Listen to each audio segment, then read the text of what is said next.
Alright, so in this video I wanted to briefly go over some of the go-to color correction things that you want.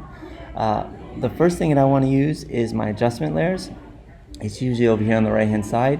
If you don't see it, you can go to Windows and click Adjustments, and that'll bring adjustments up. Or you can go down to the cookie down here at the bottom, and then you have all the different adjustments right here. The three that I usually go to are levels. So this is your levels, your curves, and your saturation. Those are the three that you're going to use probably the most. If you're doing a lot of nature color correction, you might use some color balance. And that one, where's the color balance? So color balance right here, that's for like adjusting specific colors. So for this image, you can see that it's a little bit dark. I'll probably click my adjustments layers. I'm gonna go to levels. So I click on levels. If I wanted to just be on, I clicked it a few times. If I just wanted to be on the layer underneath, I click this button right here, and that attaches it just to the layer underneath, or I can turn that off. So the black triangle right here is your dark colors, your darkest colors. These are your midtones, your grays, and this one slider on the right is my brights, my whites. All right, so I'm gonna take back the gray to this to make it the hallway a little bit brighter. If I want, I can adjust the white as well and make it a little bit brighter. And if I want to go back so I see what it looks like, I can either turn it all off, or I can just turn off the eyeball for it. So it's the previous state, see how it was. So this is how it was, this is how it is now.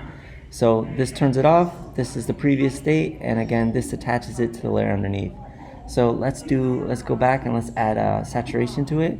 We don't really have much saturation in here because it's pretty much white and gray. But if we want to make the floor a little bit more saturated, we can grab that and drag it up a little bit so the floor looks a little bit more rich. Again, so your saturation, this determines how much saturation you have. This is what colors you're using, so it's a good way to color change. I often use this to color change before I go in and try to change it in another way. And then again, you have your lightness and darkness.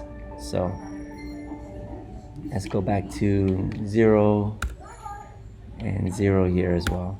So those are my saturation, and the last one will be curves. So curves takes the levels, so this is all the different colors in here, and what you're doing is you're adjusting how much of those colors you see. So that gives it a nice shadow around the edges, but lightens up the picture. So all three of these, if I wanted to have these just connected to one layer, I have to make sure that I'm attaching them to the layer underneath. That way they're only affecting that one layer.